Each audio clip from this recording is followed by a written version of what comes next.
All right, Accounting 1 kiddos, welcome to 5-2 Work Together, where we will be doing a bank reconciliation. So there is a few things we need to just pay attention to here. This is our bank statement information. Okay, bank statement information, meaning it's coming from the bank. And we have our chart of accounts in case we need that for any reason. And then we also have a short little ditty down here that talks about our information. It says on August 29th of the current year, Bright and White Laundry, that's catchy, received a bank statement dated August 28th.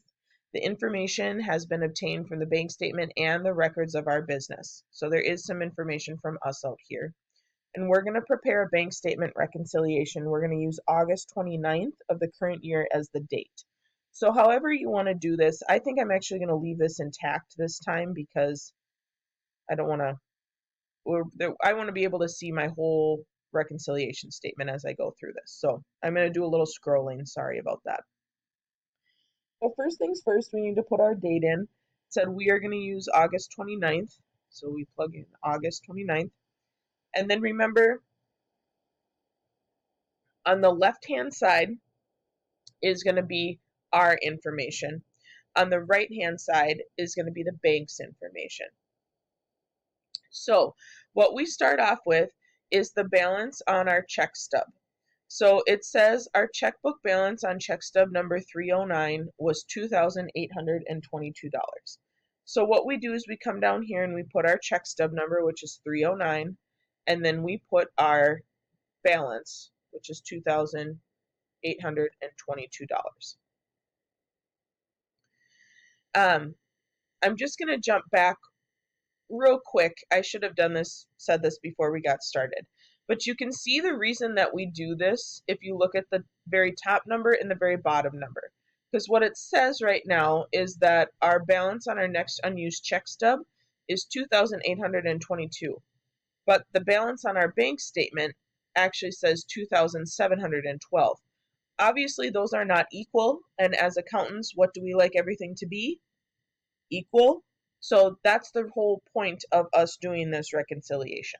Okay. So as I was saying, we have our balance on our next unused check stub. We plug that in. And then it tells us that we need to deduct any bank charges that there were.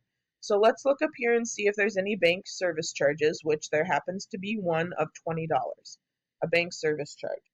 So what we come down here and do is we write the description, which is just a service charge of $20.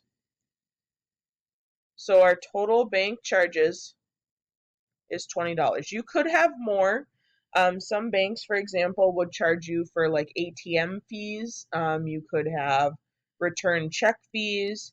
So just be careful. I think most of the time with our Applia, all they're doing is service charges, but there are other charges that your bank could give you, so just make sure that you're aware of those. And then as we scroll down, we have to find our adjusted check stub balance. So what that means is we deduct our total bank charges. Remember, we're deducting, we're subtracting those.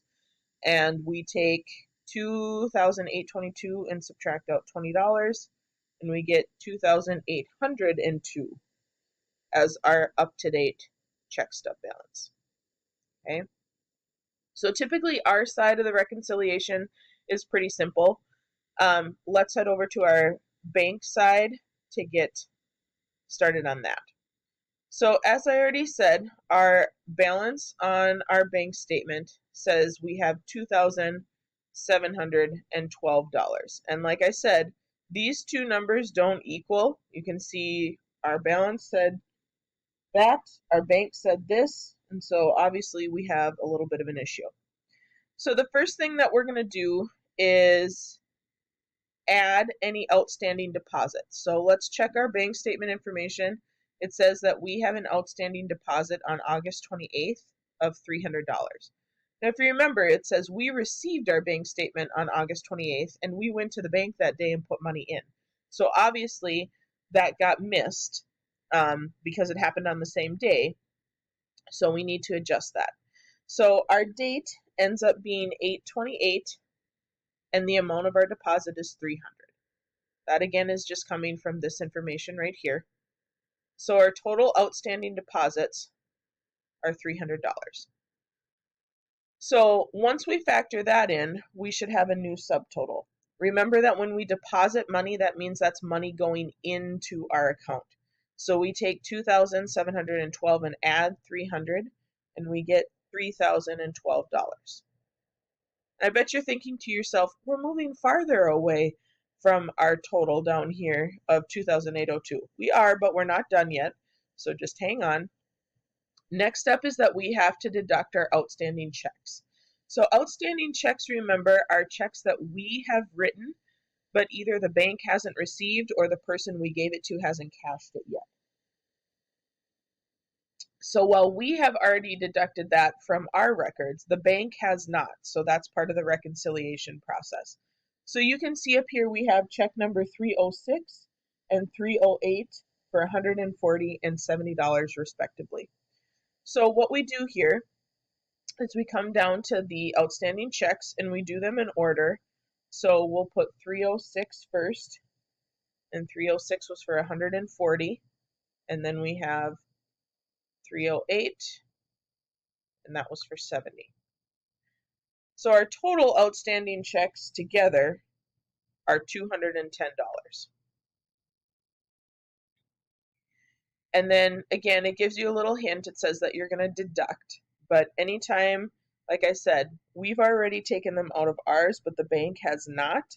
So we do need to subtract those from our total. So we take 3,012, subtract out 210, and guess what? We get $2,802. Since our check stub balance matches our bank balance, we are happy campers. Okay. Now, in terms of recording the service charge for our bank, oh, we've got lots of stuff still to do here. Okay, so in order to record the service charge here for check number 309, what we are going to do is plug in our balance brought forward, remember, which was $2,822.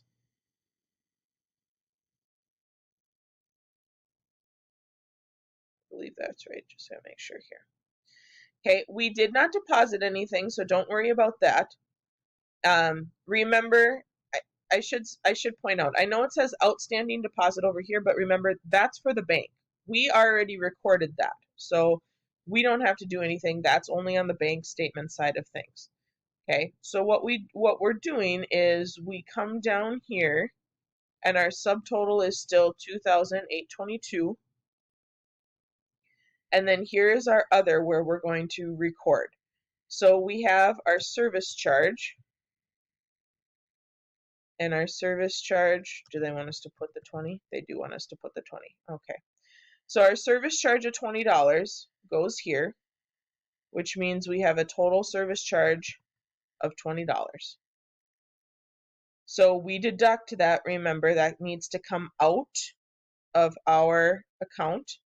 And so we go down to $2,802.